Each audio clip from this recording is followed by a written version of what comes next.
Buenos días, profesora y compañeros. Nosotros somos el equipo 7 y vamos a hablar acerca de los análisis de datos. El equipo está conformado principalmente por Martínez Rocha Evelyn, Mejía Telles Carla Lisset, Merlín Onofre Héctor Eduardo y su servidor Montes Ortiz Daniel. Vamos a iniciar hablando principalmente de el coeficiente de correlación y prueba T. La correlación, también conocida como coeficiente de correlación lineal de Pearson, es una medida de regresión que pretende cuantificar el grado de variación conjunta de una variable sobre otra.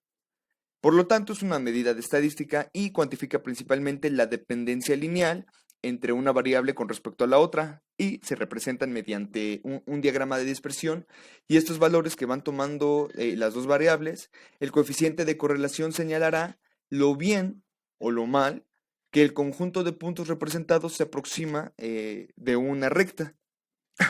La fórmula principalmente es la de ρ de x de y, que es la división de la covarianza de x y y sobre la desviación estándar de x multiplicando la desviación estándar de y. Ahora, la varianza es una medida de dispersión de los datos, mientras que la covarianza indica el grado de cambio de dos variables aleatorias juntas.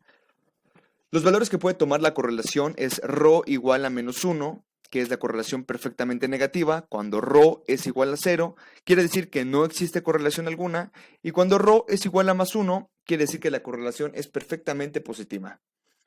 Cuando la correlación es perfectamente positiva, se puede ver que la gráfica es creciente y nos muestra una tendencia. Cuando no hay correlación, la gráfica se va a trazar de tal manera, o los datos nos van a arrojar que la gráfica sea trazada de tal manera, y nos va a dar una línea de manera horizontal, mientras que cuando hay una correlación perfectamente negativa, nos da dos rectas.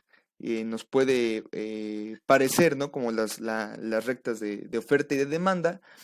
Ambas rectas se cruzan y forman un punto de intersección. Una de las maneras para analizar los datos es mediante la distribución de T de student. Y este es un modelo teórico utilizado para aproximar el momento de primer orden de una población, normalmente distribuida cuando el tamaño de la muestra se desconoce y es pequeño, y la desviación estándar también se desconoce. A diferencia de la distribución normal, que depende de la media, es decir, del promedio y la varianza, la distribución T solo depende de los grados de libertad. Dicho de otro modo, controlando los grados de libertad, controlamos la distribución. Y a todo esto, los grados de libertad, pues, son la combinación del número de observaciones de un conjunto de datos que varían de manera aleatoria e independiente, menos las observaciones que están condicionadas a estos valores arbitrarios. Continuamos con el siguiente tema. Hola, buenos días. Mi nombre es Héctor Merlín y con mucho gusto les hablaré sobre el método diferencial. Bien, ¿qué es el método inferencial? Es una rama de la estadística en el cual nos permite realizar deducciones o tendencias a partir de una cierta muestra de conjunto. Pasemos a la siguiente diapositiva. Como puede ver, estos son algunos ejemplos de estadística inferencial, en el cual el primero es sondeos de tendencia de votos, como por ejemplo en las pasadas elecciones en los Estados Unidos. En esta nos permitía ver cuántos votos llevaba cada uno de los candidatos y sobre los estados ganados por los partidos. El segundo es el análisis de mercado, en el cual las empresas las utilizan para saber la preferencia del consumidor hacia sus productos o qué tan conveniente es hacer una inversión. Por último, epidemiología médica. Como podemos ver ahorita en la actual pandemia, gracias a esto nos ayuda para saber sobre la cantidad de contagiados, hospitalizados y defunciones, además de tener datos concretos de afectación de una población o región, y y datos, y esto sirve para los especialistas a generar ciertos protocolos que ayuden para la detección y controlar el virus y que este no avance. Muchas gracias. Estas son las bibliografías.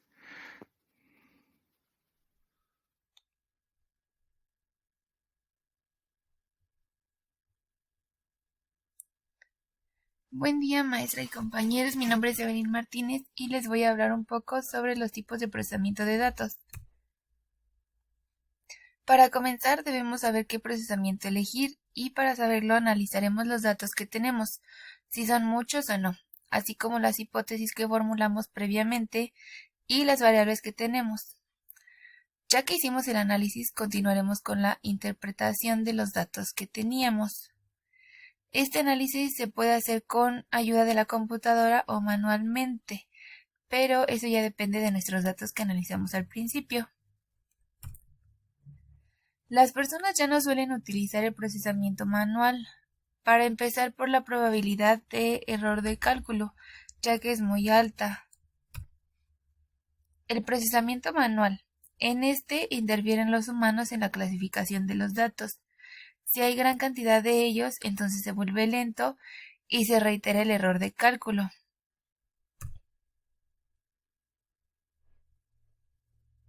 Existen muchas bases de datos manuales, pero igual que las que se realizan por computadora, están en constante actualización.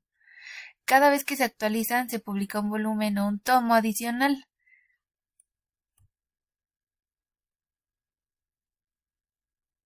Como aparece en la imagen, ya depende si la actualización es mensual o anual. El procesamiento electrónico. Su uso es muy sencillo y ayuda demasiado cuando hay gran cantidad de información. El término procesamiento electrónico fue usado a partir de 1960 y es para diferenciarlo del proceso que hace una persona en el procesamiento manual.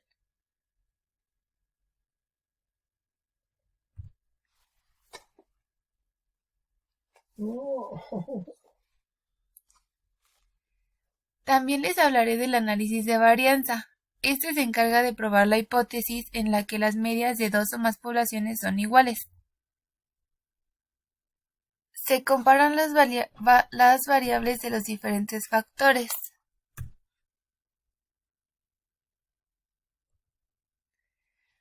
¿Cuándo se debe aplicar un análisis de varianza? Se aplica para comparar más de dos medias, ya que es incorrecto utilizar la prueba T repetidamente.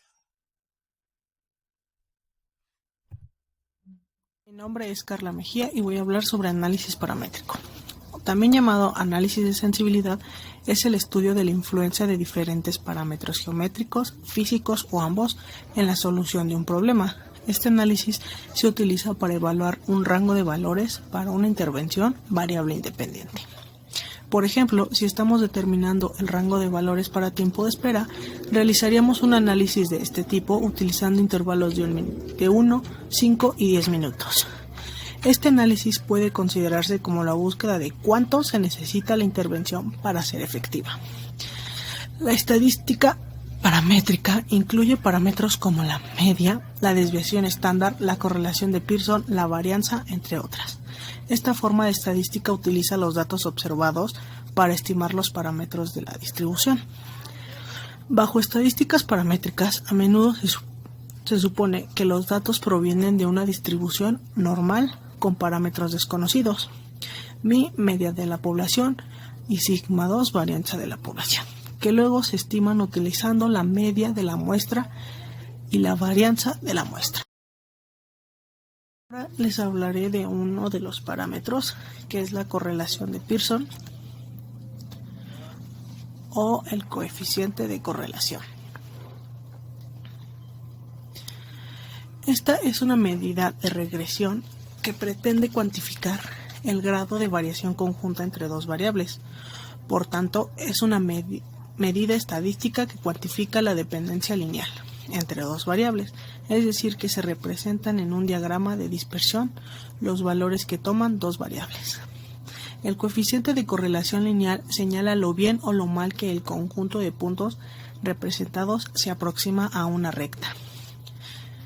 De una forma menos coloquial, lo podemos definir como el número que mide el grado de intensidad y el sentido de la relación entre dos variables. Esa es la fórmula donde XY es la covarianza entre el valor X y el valor Y, sigma X es la desviación típica de X y sigma Y es la desviación típica de Y.